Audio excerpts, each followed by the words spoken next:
Namasté et bienvenue. Ici Nicole. Tout de suite après votre écoute de ce balado, je vous donne rendez-vous sur nicolebordelot.com. Vous y découvrirez des méditations, des webinaires, des vidéos, des pistes de réflexion, des outils, mes livres, mais aussi mon agenda concernant les événements et les retraites à venir afin que nous puissions poursuivre cette aventure ensemble. Merci et bonne écoute.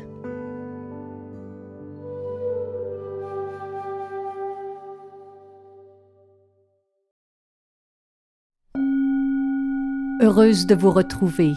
Bienvenue à un autre épisode de Nicole Bordelot en balado.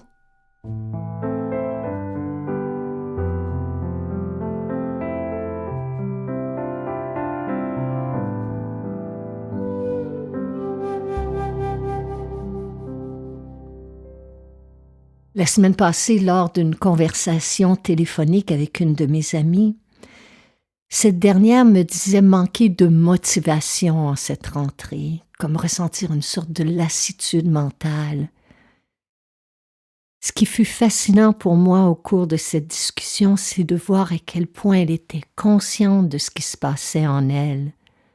Puis à un moment donné, elle m'a dit « Je connais la raison de ce manque de motivation, Nicole.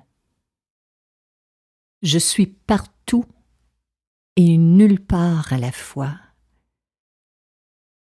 Puis ce qui est paradoxal, c'est qu'elle est en télétravail.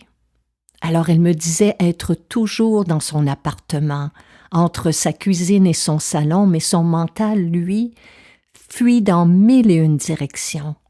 Fuit sur les réseaux sociaux, à lire toutes sortes de commentaires sur des sujets qui souvent, comme elle disait, ne m'intéressent même pas.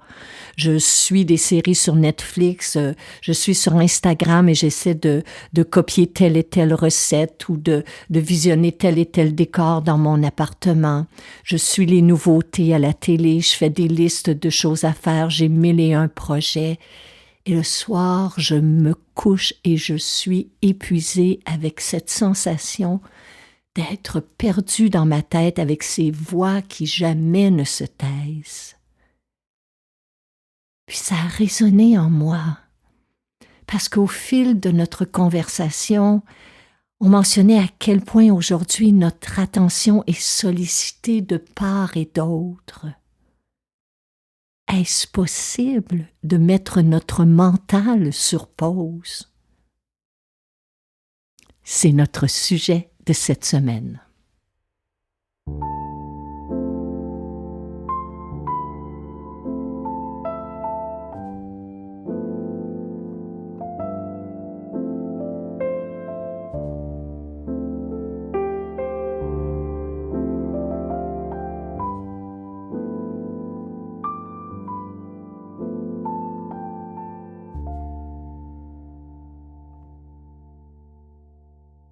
Si votre corps pouvait parler, que dirait-il de vous? Eh bien, le corps nous parle à travers ces mots, M-A-U-X. Mais notre cerveau, lui, nous parle à travers ces mots, M-O-T-S, et ses voix intérieures.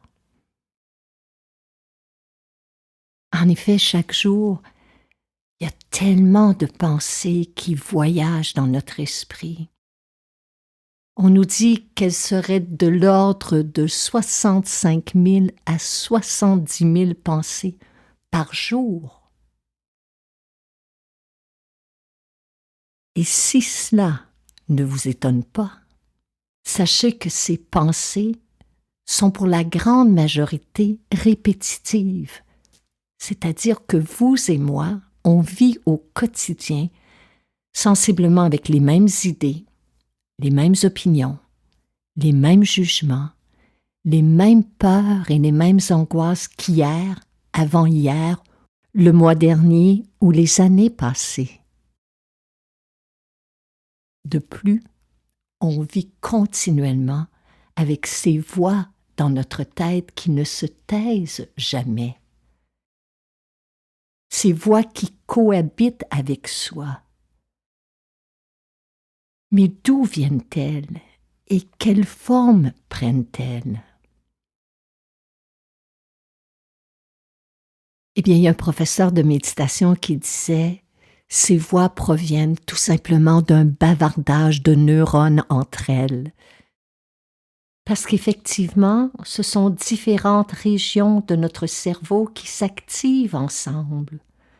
Et ces fluctuations neuronales produisent des pensées et une sorte de dialogue intérieur.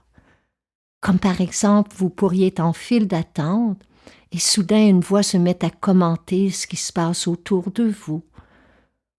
Ou vous êtes empli de souvenirs et de pensées concernant des événements du passé ou d'inquiétudes de ce qui est à venir. Ça peut être une voix qui commente et qui décrit les sensations ou les émotions qui vont et viennent dans votre corps. Bref, ce dialogue intérieur est en chacun de nous, en tout temps et en toutes circonstances. Et si vous lui prêtez attention, vous allez découvrir qu'il se manifeste principalement sous deux formes. La première, c'est celle qui adresse quelque chose de concret, comme par exemple la voix qui vous dit que vous avez faim ou qui vous informe que vous devez prendre un parapluie parce que le ciel est gris. Celle qui vous indique qu'il est l'heure de se coucher ou que vous devriez payer votre compte d'électricité. Donc c'est une voix qui est concrète et c'est une sorte d'assistante au quotidien. C'est une voix sur laquelle aussi on a une forme de contrôle. Parce que très souvent, une fois qu'on a accompli telle ou telle tâche, elle se tait d'elle-même. Mais il y a cette autre voix qui, elle, peut nous pousser à nous éparpiller, à nous disperser mentalement. C'est celle qui peut zapper notre motivation parce qu'elle parle tout le temps. C'est celle qui bavarde de tout et de rien à l'heure du coucher. C'est celle qui, durant notre journée, commente tout ce que l'on fait. C'est celle qui nous questionne. C'est celle qui nous donne des ordres, celle qui nous compare aux autres, celle qui nous culpabilise. C'est celle qu'on appelle la voix de l'ego. Et dans mon plus récent livre « Tout passe », je partage cette anecdote d'un jour où j'ai vraiment ressenti sur moi l'impact de cette voix. Je vous en lis un court extrait.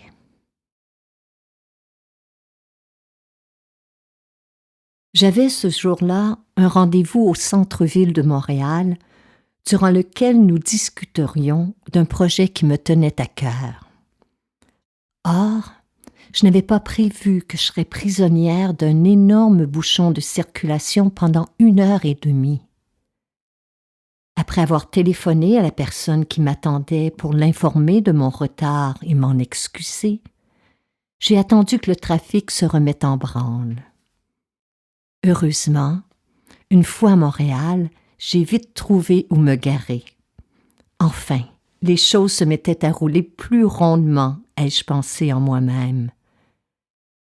Mais peu après, alors que j'étais debout devant les meubles, j'ai réalisé que je n'étais pas au bon endroit. J'ai tiré mon téléphone de mon sac pour vérifier l'adresse et le numéro de l'immeuble que j'avais noté, pour m'assurer qu'il correspondait bien à celui que j'avais sous les yeux, soit le 4350. Lorsqu'on est un brin dyslexique comme moi, il est toujours bon de vérifier 2 ou 3 fois les nombres que l'on note dans son agenda électronique. Malheureusement, je ne suis jamais ce conseil pourtant judicieux.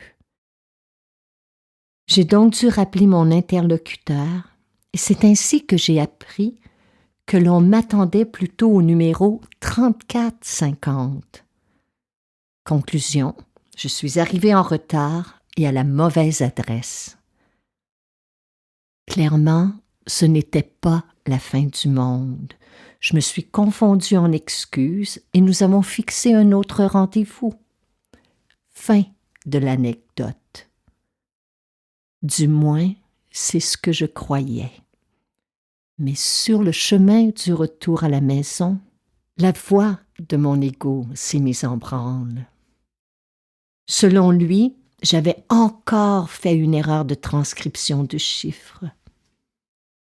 Et parce que l'ego ne se repose jamais, les choses peuvent dégénérer rapidement s'il n'est pas surveillé par un esprit conscient. Et quand il se déchaîne contre nous, c'est comme s'il sonnait le glas. L'épée de Damoclès s'abat alors sur notre tête. Du coup, la culpabilité, la colère, l'apitoiement et toutes sortes d'états d'être surgissent comme de hautes vagues qui frappent un rocher. Et parce qu'il se nourrit de blâme, de critiques et de jugements, l'ego enregistre nos erreurs et celles des autres pour les ruminer et nous les répéter en boucle. Alors on a compris à travers cette histoire que quand on choisit d'écouter la voix de l'ego, tout y passe. Blâme, jugement, projection, ressentiment, frustration, apitoiement.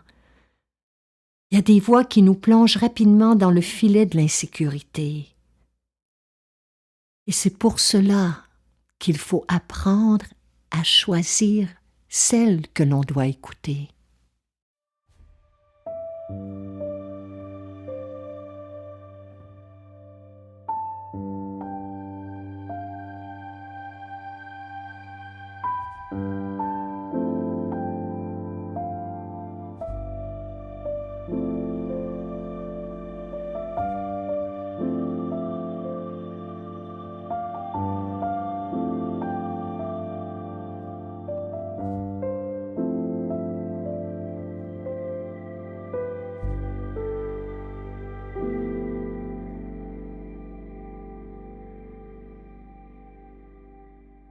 Est-ce qu'on peut empêcher les voix de l'ego de nous parler?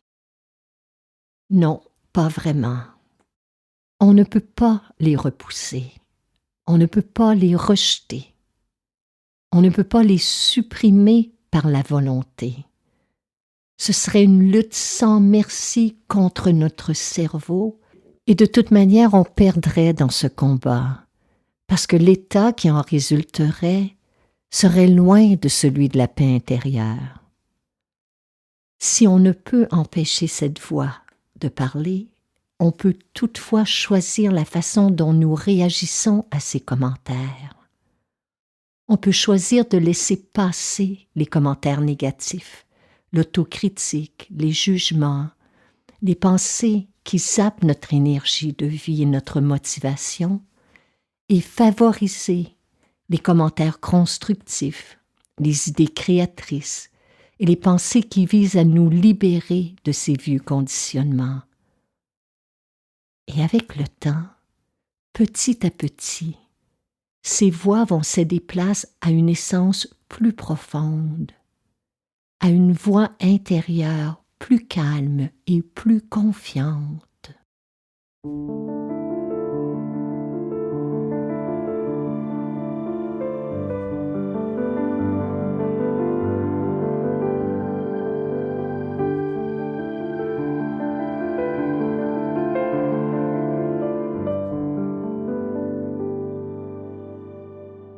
Alors comment concrètement mettre notre cerveau, entre guillemets, sur pause?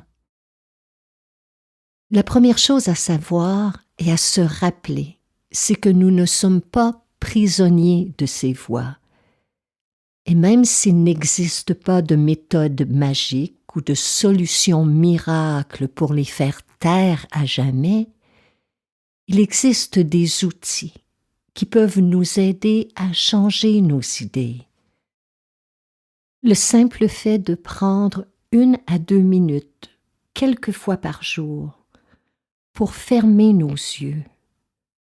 C'est fou là, ça peut paraître simple et banal, mais nous sommes exposés à des lumières vives et à des lumières artificielles en raison de longues heures passées devant nos écrans chaque jour. Quand on s'accorde un instant pour reposer nos yeux, on repose notre cerveau.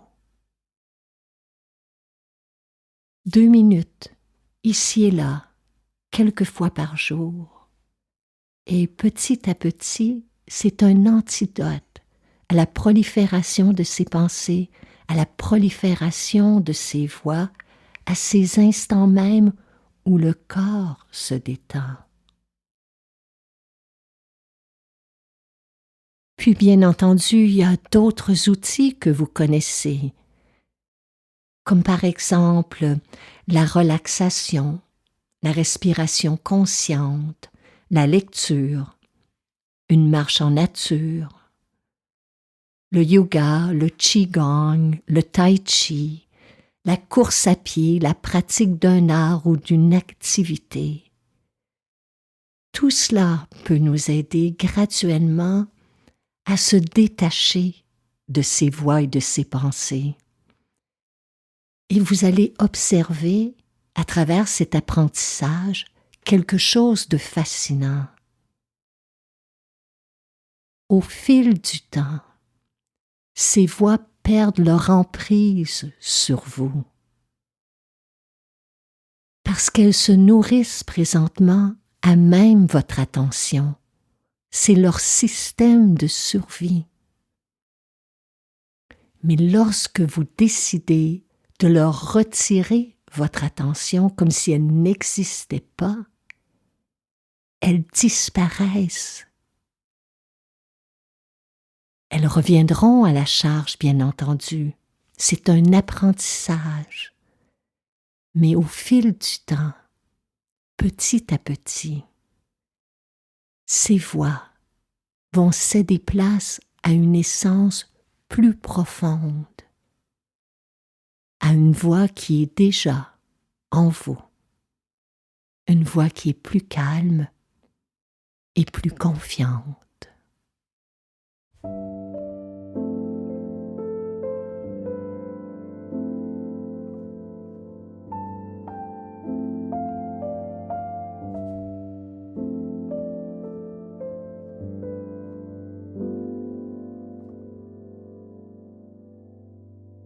Cette voix, c'est celle de notre pleine conscience, de la pleine présence qui est en chacun de nous. Pour en faire l'expérience ensemble, dès maintenant, pour quelques minutes seulement, là où vous êtes, accordez-vous simplement la permission d'être.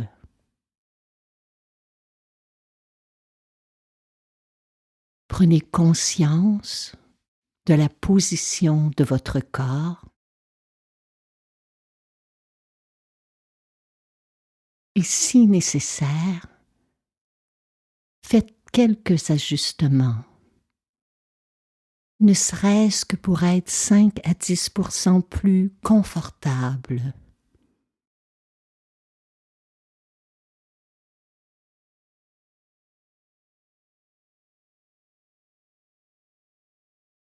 Assurez-vous que votre dos soit droit,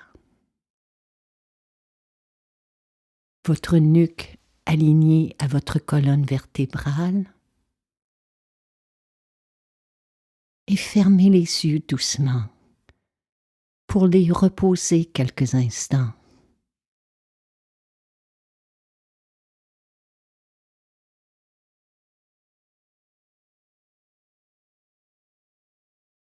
Prenez conscience que ce moment vous appartient. Il vous est donné pour prendre des nouvelles de vous.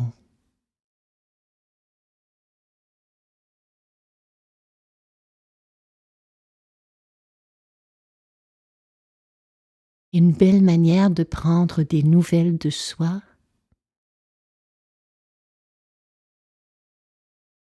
c'est de prendre conscience du souffle qui est là.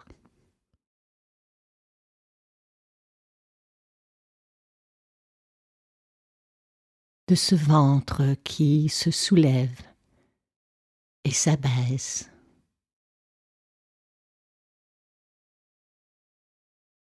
Si vous en ressentez le besoin, prenez quelques longues, lentes et profondes respirations par le nez.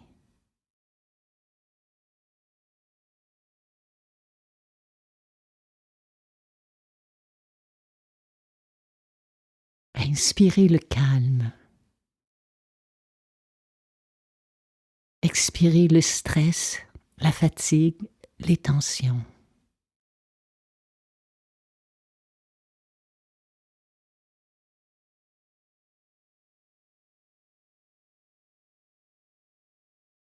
Pendant que vous respirez, soyez pleinement présent à chaque inspiration, pleinement présent à chaque expiration.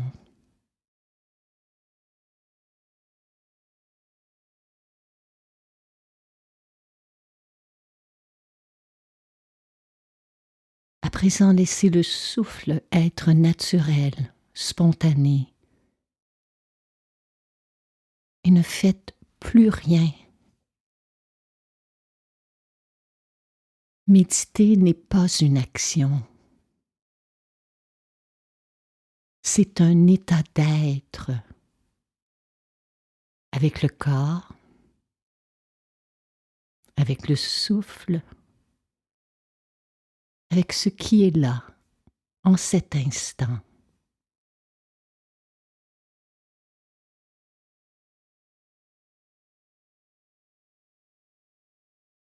Dans cette pratique, il n'y a rien à obtenir, rien à repousser, rien à contrôler.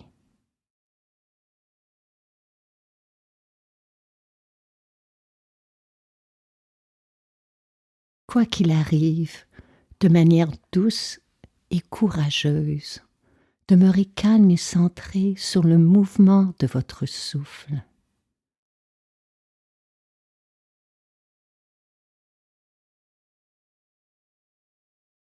Si le mental est agité, encombré de pensées, de voix répétitives, ne réagissez pas.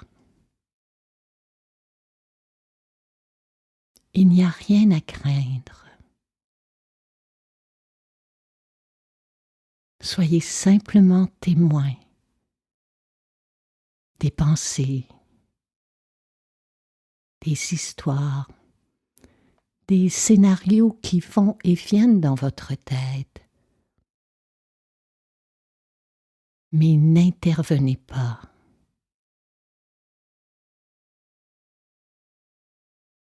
Ne rajoutez rien et retirez votre attention de ces mouvements de votre esprit pour la ramener à la respiration.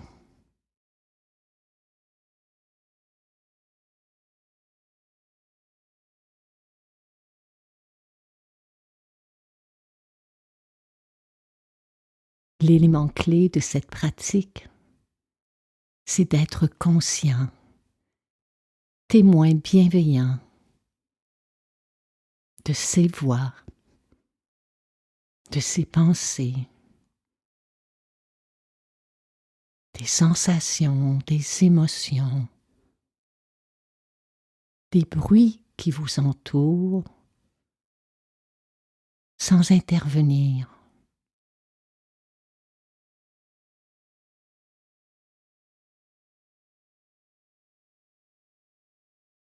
Méditer nous apprend qu'il y a un temps pour chaque chose. Un temps pour penser, un temps pour réfléchir, un temps pour agir et un temps pour être.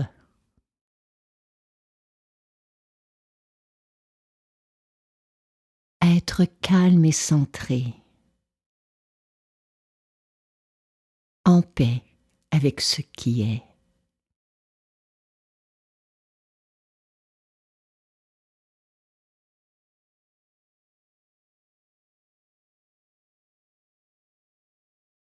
Établi en ce souffle. Établi en cet instant. Établi ensemble dans cette paix, dans ce calme.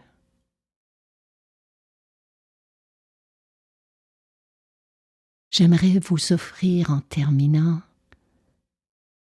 un magnifique texte tiré de la philosophie taoïste. C'est un texte que vous pouvez écouter et méditer chaque jour en laissant ces mots résonner en vous, en les laissant se glisser à l'intérieur de vos souffles. Petit à petit, le silence se fera dans votre esprit.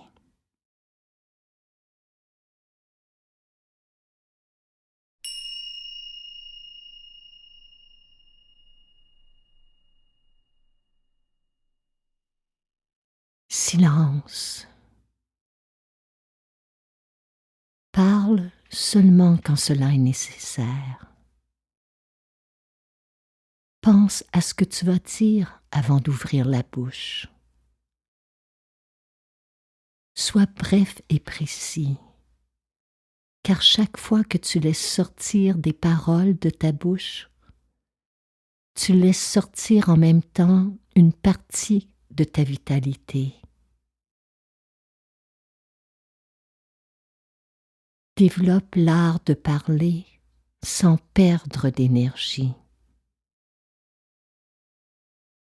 Ne fais jamais des promesses que tu ne peux tenir. Ne te plains pas et n'utilise pas dans ton vocabulaire des mots qui projettent des images négatives,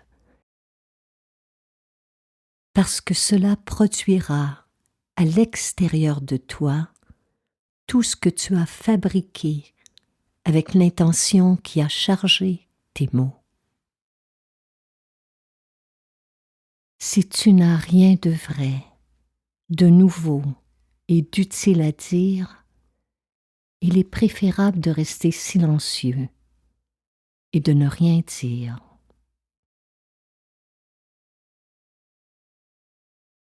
Apprends à être comme un miroir. Écoute et reflète l'énergie.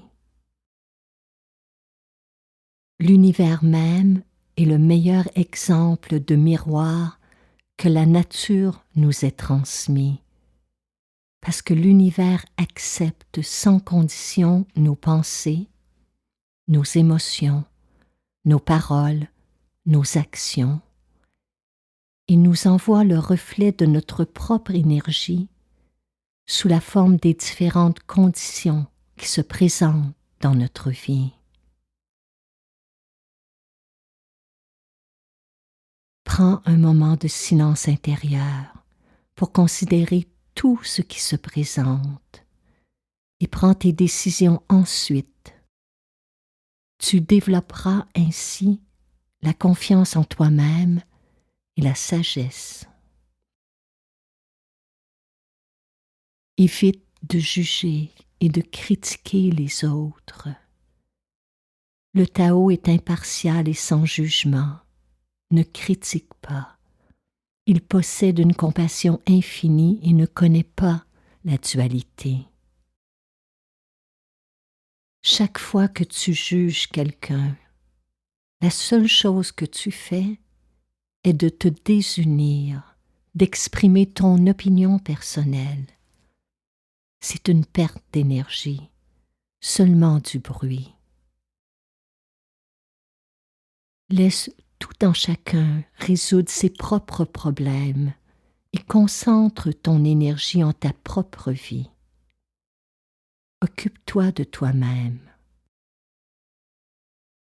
Ne te défends pas. Lorsque tu essaies de te défendre, tu donnes encore plus d'importance aux paroles des autres et encore plus de force à leur opinion. Si tu acceptes de ne pas te défendre, tu montres que les opinions des autres ne t'affectent pas, que tu écoutes, que ce sont seulement des opinions et que tu n'as pas à convaincre les autres pour être heureux.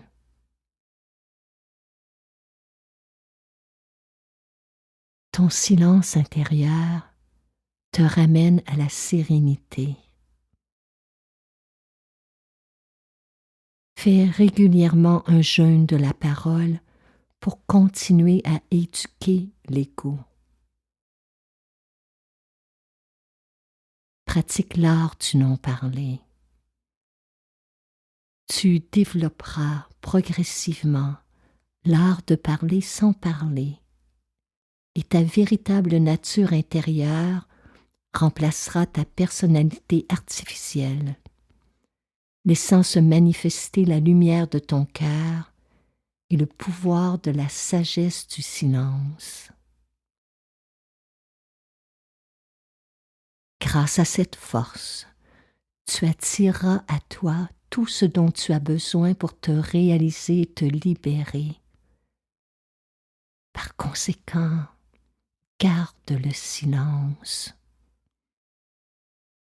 Cultive ton propre pouvoir intérieur. Respecte la vie des autres et tout ce qui existe dans ce monde.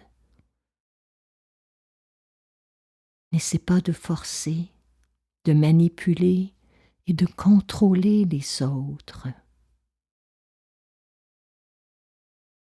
Deviens ton propre maître et laisse les autres être ce qu'ils sont ou ce qu'ils ont la capacité d'être.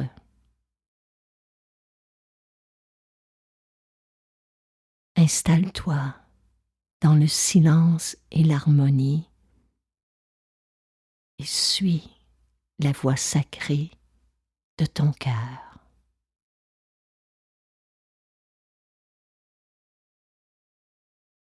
Namasté.